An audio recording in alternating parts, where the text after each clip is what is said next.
Bien, me gustaría continuar con el estudio que traemos del sagrado nombre de Dios, que fue revelado en Éxodo 3:14, donde en nuestra Biblia Reina Valera dice: yo soy el que soy, y luego continúa diciendo: así dirás a los hijos de Israel, yo soy, me envió a vosotros, ¿verdad? Entonces, quisiera, antes de continuar, aclarar algunas cosas que son importantes. Es un hecho, y hay registros, al hacer un estudio en la Biblia, un estudio forense, nos damos cuenta que efectivamente el texto sagrado ha sido adulterado, ha sido modificado, pero no ha sido modificado en el mensaje, sino que las partes que han sido modificadas ha sido el nombre glorioso de Dios. El objetivo del estudio no es para llevarte a ti a buscar el nombre que fue pervertido o corrompido, ni tampoco llevarnos a invocar este nombre como un nombre para salvación, pues Dios ya nos proveyó de un nuevo y gran nombre para salvación, el cual es el nombre de Cristo Jesús. En Hechos 4:12 leemos que dice: y en ningún otro hay salvación, porque no hay otro nombre bajo el cielo dado a los hombres en que podamos ser salvos. Entonces, Dios ya nos proveyó de un nuevo y gran nombre. ¿Por qué entonces estamos haciendo este estudio forense para buscar este nombre que fue removido del sagrado, de los escritos sagrados, y suplantado por un nombre cuestionado? Es porque tú tienes que saber de que Dios no nos permite a nosotros invocar un nombre de Dios extraño, o peor aún, invocar un nombre que no sea el nombre de Dios, y quizás hasta tenga significados graves, consecuencias. Por ejemplo, te darás cuenta que muchos creyentes que van a las iglesias, que vienen de ayunar, vienen de orar o vienen de un bautizo, de repente terminan en tragedias como accidentes, como enfermedades graves.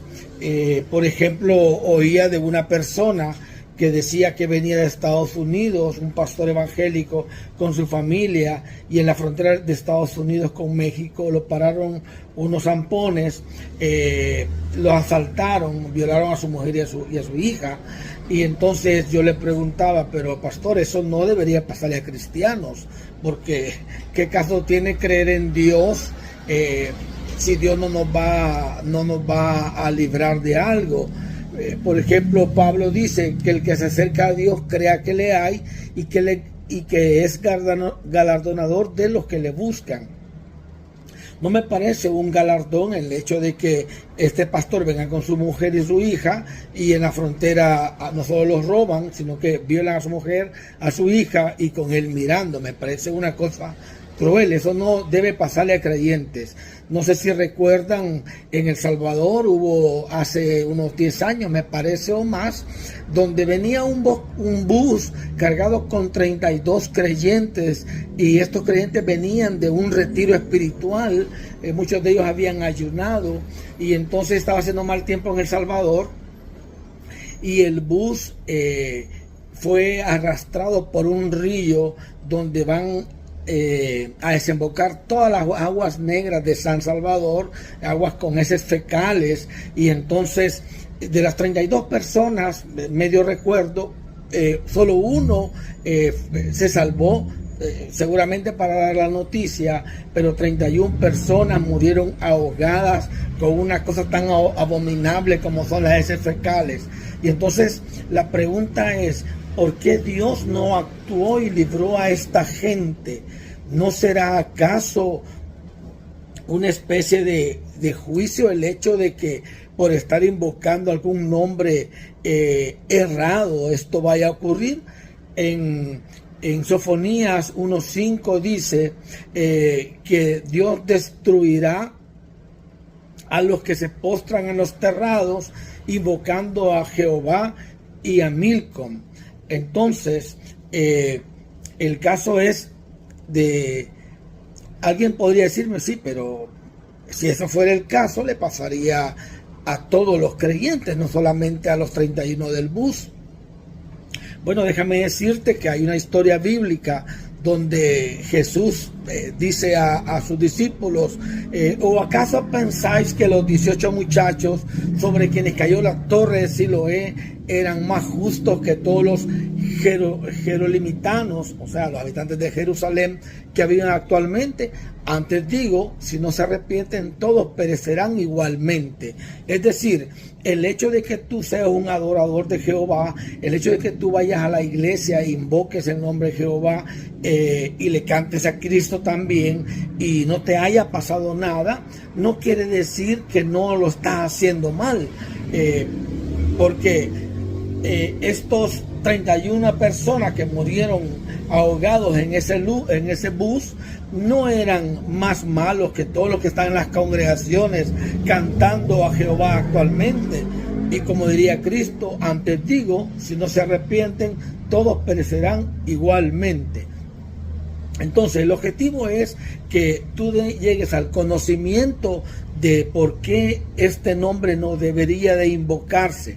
Pero no quiero entrar de golpe, sino que quiero llevarte en el estudio, mostrándote por medio de las escrituras, por qué no debemos invocarlo, cómo llegó este nombre a nuestras Biblias. Voy a comenzar contándote un poco de la historia bíblica. Ocurre que cuando Cristo comienza su ministerio terrenal y están sus discípulos que luego se convierten en apóstoles, cuando ellos citan las escrituras, tú podés leer todas las referencias de la escritura del antiguo pacto que ellos citan y te vas a buscar al Antiguo Testamento, te vas a dar cuenta que difieren. ¿Por qué esa diferencia? Porque Cristo y los apóstoles citaban de una versión de la escritura que se llama la Septuaginta griega, y nosotros en nuestras Biblias, como la Reina Valera y muchas más, están basados en un texto que se llama texto Masoreta. El texto Masoreta es siglo VI al siglo X después de Cristo, o sea, básicamente es un texto medieval. No era el texto que se usaba en la época de Cristo. La Septuaginta griega fue una versión de las escrituras que comenzó a editarse o a traducirse, más bien dicho, del siglo III al siglo I antes de Cristo. Por ejemplo, si tú citas, lees por favor Lucas 4:18, me parece, déjame ver, Lucas 4:18 dice: el Espíritu del Señor está sobre mí. Pero si tú buscas esa misma cita, está en Isaías 61:1 y dice: el Espíritu de Jehová está sobre mí. ¿Cómo es posible que Jesús en Nazaret le toca leer la porción del profeta Isaías? Eso se conoce como la parashá de la semana. Él le toca leer la parashá de la semana y tiene que leerlo textualmente. Por ejemplo, yo, si me ponen una Biblia Reina Valera en Isaías 61:1, yo no leería, aunque ahí diga Jehová, yo no lo leería así, porque yo sé que no dice así. Ese nombre Jehová fue una inclusión de un nombre. El texto original en la versión Septuaginta dice: el Espíritu del Señor está sobre mí. Así lo dice Lucas 4:18, porque de ahí lo leyó Cristo, de la Septuaginta griega. No lo leyó del texto Masoreta, porque el texto Masoreta para ese entonces no existía. Te voy a explicar de dónde viene el texto Masoreta. Después de la destrucción de Jerusalén en el año 70, hay un señor que se llama Yohanan ber Zakkai, me parece, déjame ver, sí, Yohanan ber Zakkai. Él le pide permiso a a Vespasiano para que le dé un lugar que se llama Yavne o Jamnia.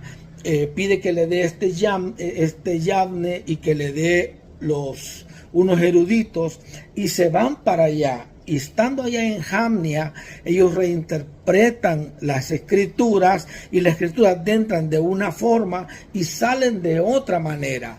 Pues estos pseudo eruditos, enemigos de Cristo, descendientes de aquellos que Cristo dijo, ustedes son hijos de su padre el diablo, ellos pervirtieron las escrituras y borraron o modificaron todas aquellas referencias que hablaban de Cristo como el Mesías.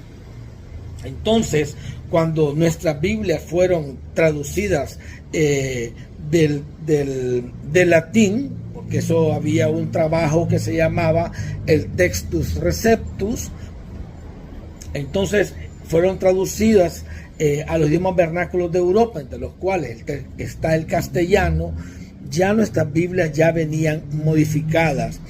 Esto no fue una mala intención, espero yo, de parte de los señores Cipriano de Valera, sino que ellos pensaron que por ser hebreo, ese sería el idioma original, pues lo mejor era copiarlo del original. El caso es que el texto Masoreta no es el texto original. En la época de Cristo sí se leían textos originales en hebreo, en el hebreo de la época, el siglo I, y en la versión Septuaginta griega. Si ustedes, por ejemplo, tienen acceso a leer la Septuaginta griega, se van a dar cuenta que en ninguna parte aparece ningún nombre de Dios que provenga de un tetragramatón, porque no olvidemos que el nombre Jehová, Yahvé o Yahweh, proviene de 4 letras que ellos le llaman hebreo, pero no es hebreo, son letras caldeas babilónicas, que los judíos, después de la deportación de Babilonia, aprendieron a adorar en Babilonia. El sacerdocio se corrompió en Babilonia. Cuando ellos salieron de Babilonia a Jerusalén en la deportación, lo primero que se movió a Jerusalén fue la simiente de la serpiente, los hijos de Satán, según Génesis 3:15. Ellos pervirtieron las escrituras y a partir de ahí comienzan a cambiar algunas palabras, algunos términos, y entonces así es como pervierten las escrituras. No estoy diciendo esto para que tú desconfíes de la Biblia, no, nada más. Veamos los errores, y esos errores, por ejemplo, si hay un nombre que está equivocado, simplemente no lo invocamos, pero es necesario que lo conozcamos. Ahora, partiendo de eso, dejando todo esto bien claro, podríamos comenzar a ver cómo dice Éxodo 3:14 ya en nuestra versión de las Escrituras. Es importante también notar que la Septuaginta griega dice ego eimi, yo soy, y ahí después, donde debería continuar el nombre divino, ellos lo dejaron en blanco. ¿Por qué? Porque para ese entonces el nombre divino ya había caído en desuso. Ya no se invocaba el nombre divino. Se había cambiado por Kyrios o Curios, según como lo pronuncien. Así es que en el próximo capítulo seguiremos viendo más acerca del nombre revelado en Éxodo 3:14.